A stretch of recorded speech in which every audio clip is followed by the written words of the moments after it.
Welcome into the locker room, connected by Iris Networks. Mark Packer along with Austin Price, Jason Swain. I'm confused about this basketball team. Now, Jonas Adu's in here. We'll get to him in a minute. We'll let him explain. But I don't know how you explain what's happened over the last 6 games. Your 4 losses were to 4 unranked opponents. Your 2 wins were over 2 ranked opponents, including the number 1 team in the country. And I don't know what to expect out of this team. This team has beaten really good teams. This team has lost to teams that are not that good. They have lost to teams recently that have shot the ball from 3 very, very well. I mean, Mizzou hit 14 threes. Vanderbilt hit 10. Florida hit a big number, more than they normally hit. And so Tennessee's been really good all year guarding a 3, but in those 3 losses, those opponents shot a whole lot better from 3. Now, Kentucky, that's a whole nother story. Well, I think what we learned is that this team could go to the Final Four. I would not be fazed. This team could lose in the first round of the tournament. Of the NIT. And I would not know. I know they're not going to the NIT, but I would not be fazed. Like, at the end of the day, it's about offense, in my opinion. Like, the defense, Missouri got in the mid-80s. Kentucky, I thought Tennessee at points yesterday, did a really nice job against them. At other points, struggled a little bit. But I still think it comes down to how they score the basketball. When they have those games like yesterday where they start 0 for 50 from the three-point line in the first half and they fall behind and they struggle, that's when they're just I think the biggest thing they got to do, when you're a little kid and you're a shooter and you're struggling, what do they tell you to do? Keep shooting. Well, no, besides that, start inside and work your way out. Like, I think Tennessee's got to do that. They've got to attack the rim more. You saw them do that in the second half, and it started opening things up a little bit. But that first half, they were so cold from beyond the arc. And then Tyreek Key, like, he had those 2 games where he had the nice kind of outburst, but then has kind of went cold the last couple, especially yesterday. And then Ziegler can't continue to, have the silly fouls. He had 2 fouls before the 14-minute mark in the first half. Then when he picked up his 3rd, Rick's like, calm down, and then literally he picked up one less than a minute of game time later and had 4 fouls with a ton of time left. I think, if you go back to like the 90s Packer, to put this in Michael Jordan terms, Michael Jordan was an elite defender, right? He was all NBA, all defensive team. He would play a certain way until he got in early foul trouble. Then he had to adjust how he played defensively. Zakai Ziegler is going to have to learn to do that because if not, like, it really hurts Tennessee. They need him on the floor. He's so good at directing traffic, and then of course obviously is a really pesky player on defense, but they've got to have him on the floor. If he's off the floor, he does them no good. So Key and Ziegler essentially combined to go 2 of 17 on Saturday, and now you head off to College Station for a very important game because I think that 2-3 seed in the SEC is important. You want to stay away from 1, where Alabama is right now, despite the fact you just beat them. You want to be 2-3. You got to figure out a way to get a win in it. Okay, you're rolling your eyes at me at this point. I think you just want to get to get the bye and be playing the double bye and be playing on Friday. Okay, well, back to where I was saying before I was rudely interrupted by a weird look on Austin's face. This is an important game Tuesday. How does Ziegler and Key turn the thing around mentally before you go into that gym? I mean, it's important because you want the double bye, but it's more important because it's a time of the year where you need to be playing a whole lot better. Right. And you need to be playing more consistent. I mean, this is the time of the year you have to start playing a certain type of way and know what to expect when you see these guys in the orange play. And right now, it's up and down. Let me say this. Hang on. Let me say this. Let's say that when you were playing wide receiver, and I interrupted you, and I'm sorry, but let's say when you were wide receiver, you had a game or 2 where Jason Swain could not catch the ball. I don't know what you're talking about. Okay, let's just say that it happened, okay, in a nightmare. Okay. How would you mentally all of a sudden have a game where you're catching the football? I mean, you just have to forget about the previous play. I mean, you always got to play the next play, and you got to focus on the small things. And you don't look at the defender. You don't worry about it's getting yards after the catch or scoring touchdown. You just worry about just catching the ball first, and that's the thing that's more important. But for these guys, I mean, it's a little bit different though because you can have a perfect form, your mechanics can be on point, and the ball just. It's not going. It just don't go in. But you made a good point earlier. Like, what do you do when the ball is clearly not going in? Not for just one person, but for multiple guys who are normally really good shooters. All right, what do you do now? Well, it's time to get to the free throw line. How do you get to the free throw line? drive the ball to the basket, force contact. And look at the first loss against Kentucky at home. Kentucky made more free throws than Tennessee shot. You go look at the box score again for Tennessee-Kentucky. Kentucky did a really good job getting to the free throw line. And Tennessee, when you're not making shots, you can't have 6 free throw attempts on the day and expect to win against a really good team. You got to get to the paint. You got to get to the free throw line a whole lot more. Well, do we really want them going to the foul line? They were 4 of 14 yesterday. Whew. I mean, like, they shot 22% from three, only slightly better from the foul line, 4 of 14. I know Jonas is over here. No, he's over here. He's over here kind of laughing. I mean, because he knows it's true. It's true. We're going after it, and he's over here like, and y'all are about to bring me into this show? Now here's Rick the Barnes is coach. Here's the thing. Here's the thing. What you can hang your hat on is that you have been without Julian Phillips last couple of games, without Josiah Jordan James last couple of games, and what have you seen? Much like the previous 2 games before this week's 2, you had Key and Awaka step up. Yeah. This week, Jonas steps up, not just because he's here, because it's true. Big double-double in the win over Alabama. Mm-hmm. Yesterday, Jemai Meshack scored 16. Mm-hmm. You know, that's not his game. Like, trying to score 16 is not his game, but he did it slashing, getting to the hole. You know, he wasn't out there trying to take a bunch of long-distance shots. He made the 1-3. Are you trying to put a positive spin on this? No, I'm not. I'm trying to say that you have had players step up, which has allowed you to be in these games, even though you've lost 3 of your last 4. When you can get the full complement back, it only makes you stronger. Again, like, I think that this team right now is more capable of withstanding losing a player or 2 in March because of an injury and not missing too much of a beat than they were a month ago. To me, that's the positive spin. I think that's a positive spin because what you're saying is when they come back, then all of a sudden other guys have been forced to step up at times, and it gives you more opportunities that if something's not going right, you've got other guys who have been there before who've had to figure out how to step up. Is that where you're going with it? Yeah, I mean, yeah, correct, in a certain way. I just think ultimately you've got to get Josiah back, you've got to get Julian back because you need their length. I think it makes everything just a lot smoother when they're there. But I love, and again, not just because he's 12 feet away, I love that they've started to transition to Jonas down low because he's more athletic than Urosh. I think they can complement each other well, but I think ultimately, to me, that's where this thing really gets going is when you start using the length. And that's getting back Julian, getting back Josiah, continuing to incorporate Jonas, continuing to see Meshack use his length and athleticism. I asked Jonas before you guys showed up fashionably late for the show tonight about does he do much talking out on the court? Okay, like the block against Alabama, you know, where that was ESPN Sports Center top 10 stuff, where he comes back and he throws it to half court literally. He said, not really.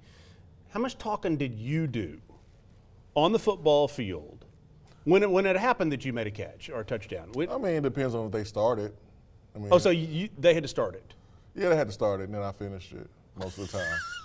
But, I mean, it just depends on if they started it. Then I finished it. Yeah. Can you imagine what Austin would have been had he ever been an athlete? I mean, can you imagine how much talking he would have done? I'm a trash talker on the golf course. Oh, yes, this is true. He's a trash talker every day. Yeah. Okay, so let's bring in Jonas Adu. And I guess, Jonas, the question is I don't know how you kind of answer what Austin was saying about the fact that Julian and Josiah have been out. Other guys have had to find a way to step up. Does that help you guys, do you think, as you go into tournament time?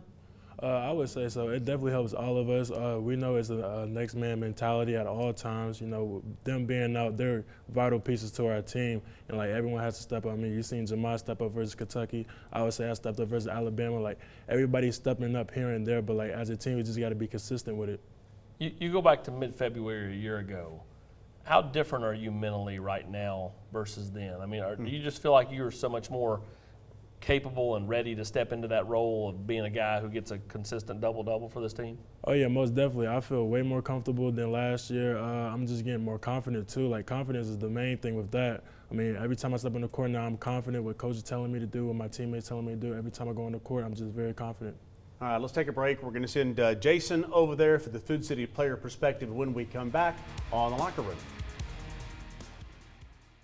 The Locker Room is brought to you by Fellowship of Christian Athletes, Iris Networks, Knoxville Orthopedic Clinics, and Exterior Home Solutions.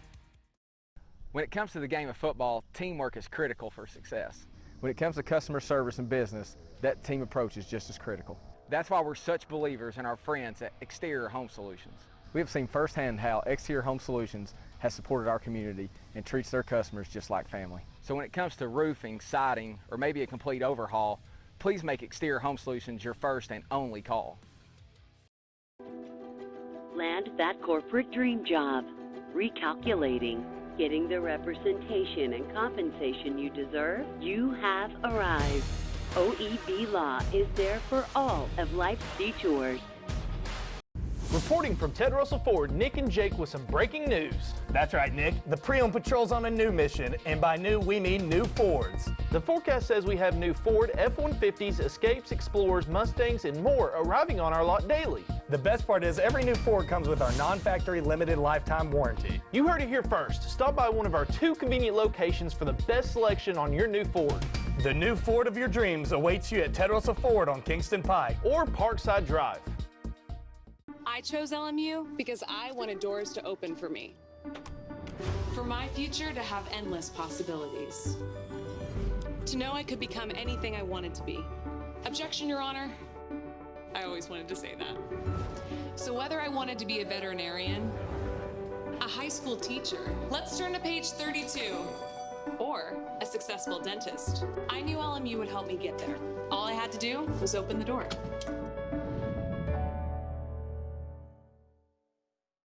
Do you want top-of-the-line fitness equipment for home, school, or work? New or reconditioned, Dynabody in Maryville has everything you need to build that gym. Used equipment brands include Paramount, Life Fitness, Nautilus, Hammer Strength, and Precor. Reach for the power with Dynabody.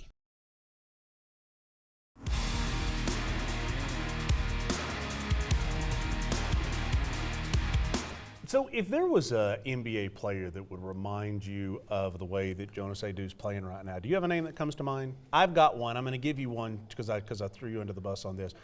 John Salley. Okay. I went old school. You probably don't even know who that is. Of course I know who John Salley is. Okay, cool. Who would you?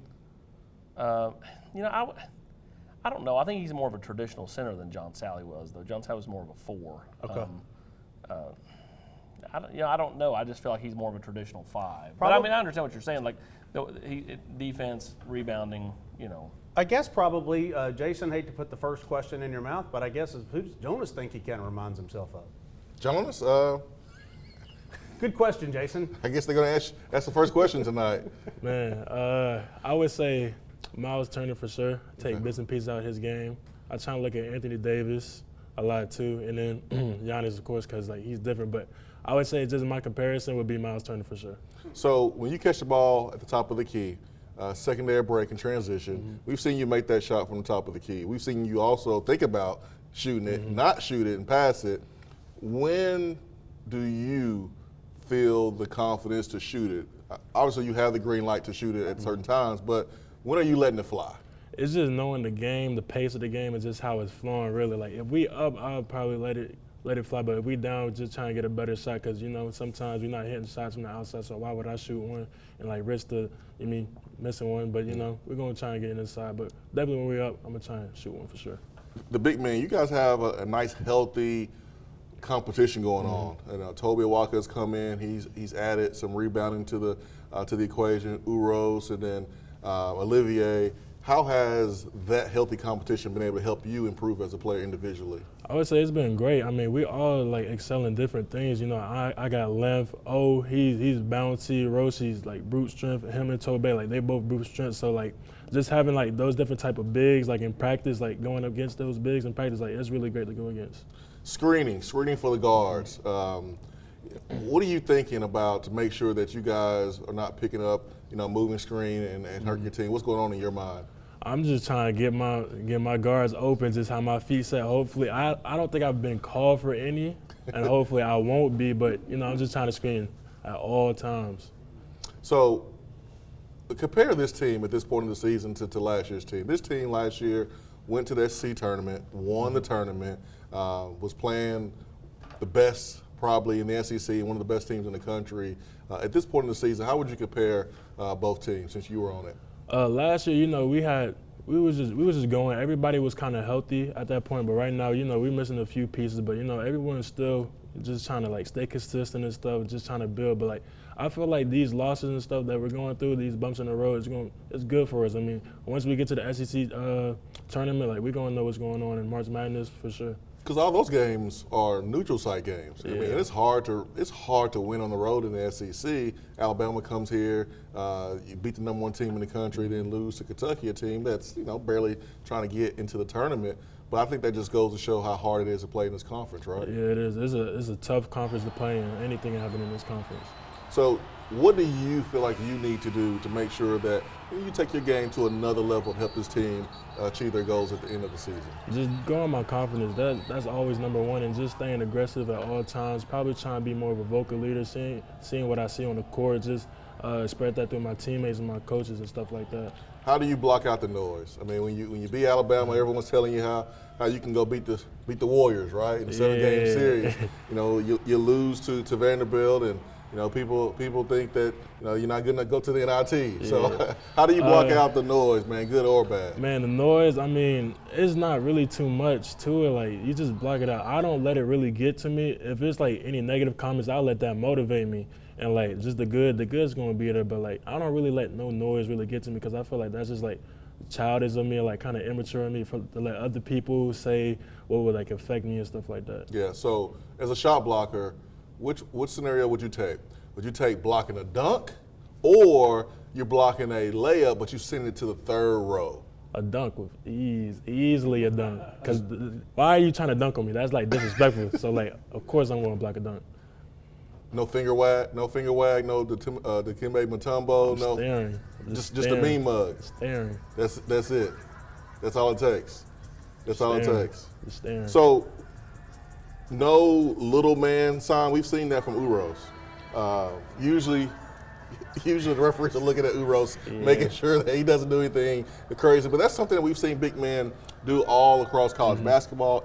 NBA, when the smaller defenders on them, they make a shot over them, they're letting everyone know that he's too small. I haven't seen you do it yet. Nah, I do it on the bench. Like, if my teammate's scoring somebody, that's when I do it. But in the game, I'm not going to do none of that. But on the bench, for sure, I'm going to support my teammates at all costs. I'm going to do that everything, every time, every email, I'm going to do that. You mentioned the bench.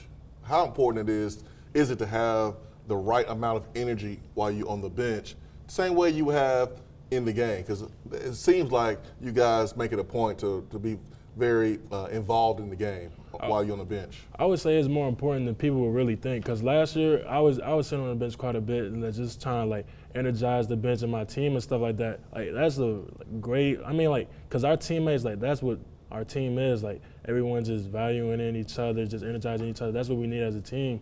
Because especially if we're playing away, that's all we got. It's just each other. That's right. All right, last question, Jonas. The free throws. So let's say other team gets fouled, and there's like a 30-second window where both teams kind of huddle up. What are you guys talking about in that short amount of time? I've always wanted to know that. I mean, it's not much really. It's just encouraging each other, like talking about what we could have done on the last play. Just forget about it. Somebody mess up, just tell them forget about it, get that at their head, or just what we're finna run for the next play. It's nothing too serious. I always wanted that, guys. Jonas Adu, he's been playing at a high level for this basketball team, the Alabama game. Certainly we'll need him to continue to play this way for this team to go deep in the tournament. Could be a difference maker come tournament time. Jason, did you figure out who he reminds you of? Miles Turner. Yep, Miles Turner. Packer doesn't know who Miles Turner is. That is not true. You asked, I said, yes, I know who it is. I don't know his full resume. Miles so because Turner, I don't know his stats in 7th grade, you think I don't know it. I'll put it in Tennessee terms, I'll go with Brandon Crump. Okay. Isaiah Victor. He's taller and more physical than Isaiah Yeah, Victor. like I said, I'm wrong. Hey, if you would like to support the initiative that is the NIL with Spire Sports, you can be a member online at volunteerclub.com. Austin? If you want to go the Isaiah Victor athleticism with the CJ Black toughness, I'll go with that. Combination of the two. I'll go with that. All right, we'll be right back right after this. I'm confused. On Slate. The Locker Room is brought to you by Commercial Bank, Humana, E2 Sports, and OEB Law.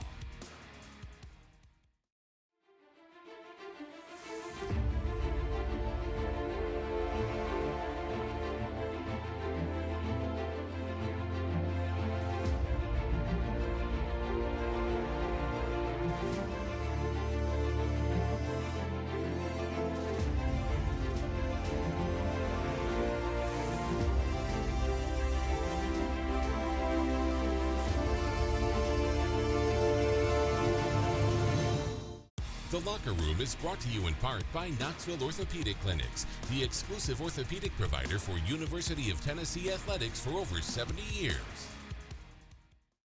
This is the story of John Smith. Not this John Smith, or this John Smith, or any of the other hundreds of John Smiths that are Humana Medicare Advantage members.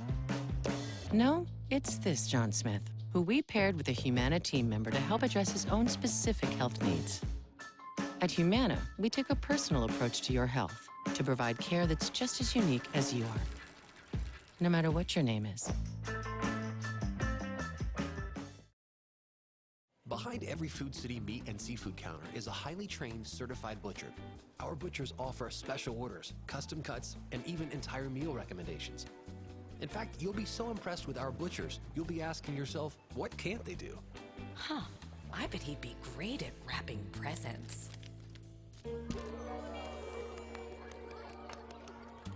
Okay, well, maybe not that. But at Food City, our butchers make almost everything better. At D1, our slogan is the place for the athlete.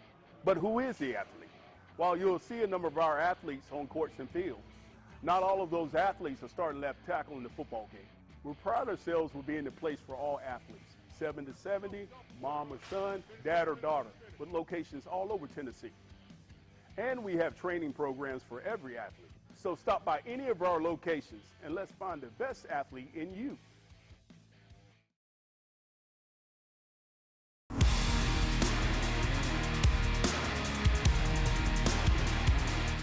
Well, you talk about players who stepped up this week, and this one right here had a pretty good night. Yeah, defensively he was awesome the last two games. Offensively at Kentucky, big 16 points, and I think really kind of stays within the framework of what he does well, which is slash, get to the rim, work that 8 foot and in deal. I mean, occasionally he'll pop a three. He made a three in Lexington, but for the most part, he's going to do exactly that right there. There are some teams that when they get to the tournament, honestly, TCU's one of those. Not because they're my alma mater, but they're hang on, listen. Why is everybody going to laugh forever when I say TCU because of what happened in the national championship game in football? Is that what's going to happen from here on out?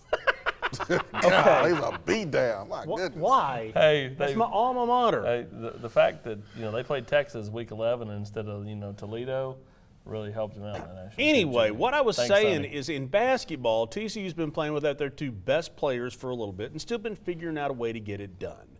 How different is Tennessee when they get to the postseason, when they get Phillips and they get Josiah back? Because to me, they're incredibly different. Well, they are incredibly different, Jason. They're a lot more athletic. They're a lot deeper. But to me, it still doesn't cure every ill this team has. No, I mean, you got two guys who are, 6'8", 6'7", that's long, athletic, and guard multiple positions. Julian Phillips is your best slasher going to the basket, and he shoots 80% from the free throw line. He could have been used a lot yesterday. And then you have Josiah, someone that can play the four. If you want to go small, he can make the shots on the outside, and his mid-range game is really, really good as well. So, yeah, I mean, when you get these guys back, I don't know how this team is going to mesh now because you have Meshack that deserves more minutes and has earned more minutes. Where is he going to find those minutes when those other guys get back? But I think about Meshack and his development over the last couple of years. Josh Richardson really didn't come forth offensively until his last year. You look at Eve Pons. He didn't really come forth really at all his career. But here's Meshack in his second year offensively, man, shooting the ball better. He's playing more confidence. I can't wait to see what he does next year in his junior season. Yeah, I'd love to see him develop that Robert Hubbs elbow jumper. God, we're throwing names out tonight. Because right now his offensive game is Stanley Asumnu. It's at the rim. Seriously, he made three. He did. Okay, I get that, but there was a little hit of Dane Bradshaw in there. And he can make free throws. Stop that. Stop that. What What about Del Baker? He made free throws. We just keep throwing out random What balls. about Tony Harris running down the sideline saying he was hurt against Kentucky, but he was really healthy enough to run a 4.2 40 from one end of the court to the other? Lang Wiseman. We just keep throwing out former balls. Chris Lofton was at the game? He was. I saw him smiling back there as Tennessee was losing. What was that about? Huh? Golly, man. So, listen, I do want to catch a break here because I've got to, and I want a little extra time for the last segment to talk about How does Rick Barnes get this ship righted a little bit? How does he get it righted? Because this is a team that was number 2 in the country like yesterday, and now it's a team that's trying to get itself back together. We'll talk about that to wrap the show up when we come back.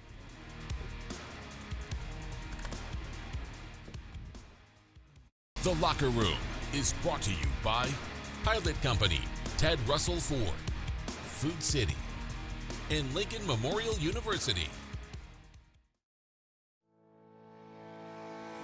Community banking is about location and much more. It's about family. We reside in your community. We are a part of your community. At Commercial Bank, our commitment extends beyond the walls of our branches. It's displayed each day in the opportunities we provide, the money we give back, and the time we commit, all to help improve the lives of the people, families, and businesses that make our communities great. Commercial Bank, life made better. Hi, I'm Dr. Michael Costa. Dr. Malone and I here at Knoxville Smiles are here to help you with any of your dental needs, whether it's a routine cleaning, a root canal, or if you just want some advice. Did you know that you don't have to settle for a denture anymore? My team and Dr. Malone are here to help you no matter where you're at and to help you figure out the truth for your dental health. So give us a call or visit our website at knoxvillesmiles.com. Matlock Tire has a reputation for being a little bit old school. We're proud to be known for our outstanding hometown customer service. We've been doing things that way for over 60 years. But Matlock now offers new modern conveniences, such as family-friendly waiting areas, online appointment scheduling. You can even shop for tires and see our current stock right from your computer or smartphone. We invite you to stop into one of our 5 convenient locations or come see us online at matlocktireservice.com. Modern convenience, hometown service. Matlock Tire Service and Auto Repair. Hi, I'm Anderson County head football coach David Gillen, and I want to tell you about my friends at Exterior Home Solutions, East Tennessee's first choice in roofing. They've been servicing East Tennessee for over 20 years, achieving a 4.9 rating on Google reviews, and are listed as a platinum contractor by Owens Corning. Financing is available. I invite you to learn more about my friends at Exterior Home Solutions on their website, exteriorhomesolutions.com, or give them a call at 865-524-5888. Okay, Rick's been just a little bit upset lately, the last couple of weeks. How does he right the ship? Quickly. Not you, I'm sad as Rick. I just think it's important for these guys not to play tight, because they're going to play some games that mean a lot to the opponents they're playing. Kentucky meant a lot yesterday. A&M is trying to get themselves right. I think for this team, they just need to be loose and understand that they're good enough to win the whole thing, and they can beat anyone in the country. But at the moment they get tight and start forcing shots, they're going to continue to miss them. Yeah, nobody's safe right now when it comes to Rick. Well, no one's safe in college basketball. Everyone's losing to everybody. So I mean, we can see a team that was ranked in the 20th win the championship this year because everyone has been falling in the top 15, and a team that's been number 1 in the country, they found a way to lose. I mean, it's really up in the air. Well, you go back to Conzo's year, they made the Sweet 16, and they were in the first 4 in. They win those games in Dayton, or win the game in Dayton. They go to Durham. Duke gets upset by Mercer. All of a sudden, bam, bam, boom, they're in the Sweet 16 in Indianapolis. And it kind of opens up. So much of it is like path, upsets. You're kind of where you're seated, who you're against. Where are you playing, and then confidence. And I don't think the confidence on this team is shaken by any stretch of the imagination, but at the same time, again, could make it all the way to the Final Four in Texas. You wouldn't be surprised. And they could get bounced the first game, and I wouldn't be surprised. Wouldn't be surprised. By the way, Tennessee baseball team does get a win today. Won 1 game out of 3 over the weekend. They'll be at home. Number of games coming up this week. For Jason Swain and Austin Price, I'm Mark Packer. We'll see you next week on The Locker Room.